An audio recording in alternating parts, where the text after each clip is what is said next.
Tata Motors அறிமுகம் செய்துள்ள curve கூப்பே ரக எஸ்யூவி பார்த்தீங்கன்னா ஒரு மிக நேர்த்தியான ஸ்டைலிங் அம்சங்களை கொண்டு மிகவும் இளமையான மற்றும் பல்வேறு நடுத்தர எஸ்யூவிகளுக்கு கடும் சவாலை ஏற்படுத்தும் வகையில் வடிவமைச்சிருக்காங்க. குறிப்பா சொல்ல வேண்டும் என்றால் இது இவி மற்றும் ஐசிஇ என 2 வெர்ஷன்லயும் கிடைக்க போகுது. முதற்கட்டமா இவி வெர்ஷன் ஆகஸ்ட் 7ஆம் தேதி விலை அறிவிக்க போறாங்க. அதனைத் தொடர்ந்து சில மாதங்களுக்கு பிறகு இன்டர்னல் கம்பஷன் என்ஜின் ஆனது பெட்ரோல் டீசல் என இரண்டிலும் கிடைக்க துவங்க உள்ளது. கர்வ் கூப் ஸ்டைல் மாடலுக்கு நேரடியான போட்டியை சிட்ரோன் பசால்ட் ஏற்படுத்த உள்ளது. அதனைத் தொடர்ந்து நடுத்தர எஸ்யூவி சந்தையில் கிடைக்கின்ற குறிப்பாக சொல்ல வேண்டும் என்றால் பிரசித்தி பெற்ற Creta, Seltos, Grand Vitara, Toyota Hyryder போன்ற எஸ்யூவிகள் எல்லாம் இருக்கு. இந்த சந்தைக்கு ஒரு கடுமையான சவாலை ஏற்படுத்தும். ஏற்கனவே டாடா மோட்டார்ஸ் நிறுவனம் விற்பனை செஞ்சுக்கிட்டு வர நெக்ஸான் மற்றும் ஹாரியர் இந்த 2 காருக்கு இடையில தான் இந்த மாடல் அறிமுகம் செய்ய போறாங்க. குறிப்பா சொல்ல வேண்டும் என்றால் முதல்ல இது ஒரு பான் எலக்ட்ரிக் வெஹிக்கிளாக தான் வரப்போகுது. ஆகஸ்ட் 7ஆம் தேதி எலக்ட்ரிக் வெஹிக்கிளா வரும்போது பாத்தீங்கன்னா அநேகமா 2 விதமான பேட்டரி ஆப்ஷன் பெறலாம் அப்படின்னு கூறப்படுது.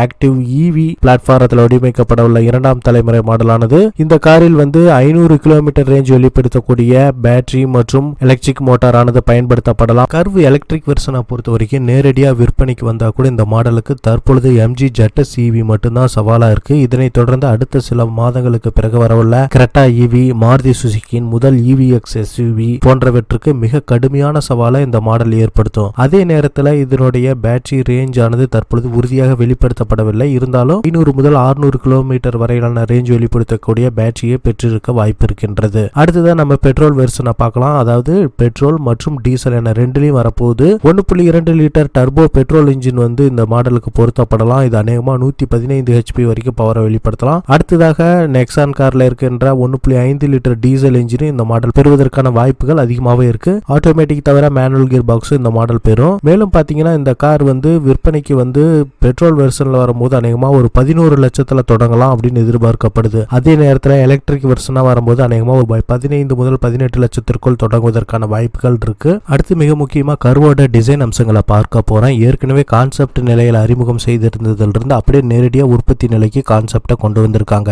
மிக நேர்த்தியான அந்த எல்இடி பானட், ரன்னிங் விளக்குகள் கொடுத்து அதுக்கு கீழே பாத்தீங்கன்னா எல்இடி ஹெட்லைட் ட்ரையாங்கிள் ரேஞ்சில் கொடுத்திருக்காங்க. அடுத்ததா பாத்தீங்கன்னா எலக்ட்ரிக் மாடலுக்கும் ஐசிஇ மாடலுக்கு வித்தியாசம் ஏற்படுத்தும் வகையிலான கிரில் அமைப்பை கொடுத்து, மேலும் எலக்ட்ரிக் மாடலானது ஏற்கனவே நெக்ஸான்ல இருக்க போன்ற அந்த கீழே இருக்க ஸ்லாட் கிரில் எல்லாம் கொடுத்திருக்காங்க. இது பாத்தீங்கன்னா ஹாரியர்ல பாத்தீங்கன்னா நமக்கு இருக்கு இதே மாதிரியான கிரில் அமைப்பு பெட்ரோல் வெர்ஷனுக்கு கொடுத்திருக்காங்க. மற்றபடி அலாய்வீல்ல பாத்தீங்கன்னா 2 மாடலுக்கும் டிஃபரன்ஸ் இருக்கு. ஒன்னு ஏரோ ஸ்டைலிங் அலாய்வீல இவி மாடல் பெறுது. இது கொஞ்சம் வித்தியாசமான ஸ்போக்டு ஸ்டைல் அலாய்வீல நமக்கு பெட்ரோல் வெர்ஷன் பெறுது. அடுத்தபடியா பின்புறத்துல பாத்தீங்கன்னா 2 மாடல் ஒரே மாதிரி தான் இருக்கு. அந்த கர்வ் ஸ்டைலுக்கான கூப்பே மாடல் குறித்தான ஸ்டைல் அம்சங்களை தக்க வைத்துக் கொண்டிருக்கு. பம்பர்ல சிறிய அளவிலான மாறுதல்கள் மட்டுமே 2 மாடல்களுக்கும் கொடுத்திருக்காங்க. மற்றபடி பாத்தீங்கன்னா இன்டீரியர் தொடர்பான எந்த ஒரு அம்சங்களும் தற்பொழுது இல்ல. ஆனா பாத்தீங்கன்னா ஏற்கனவே வெளிவந்த சில தகவல்களின் அடிப்படையில் டிஜிட்டல் கிளஸ்டர் மற்றும் டிஜிட்டல் இன்ஃபோடைன்மென்ட் சிஸ்டம் கொடுத்து அதுல 10.25 அங்குல இன்ஃபோடைன்மென்ட் சிஸ்டமா இருக்கலாம். பல்வேறு கனெக்டிவிட்டி சார்ந்த அம்சங்களுடன் வரக்கூடும் அப்படின்னு எதிர்பார்க்கப்படுகிறது.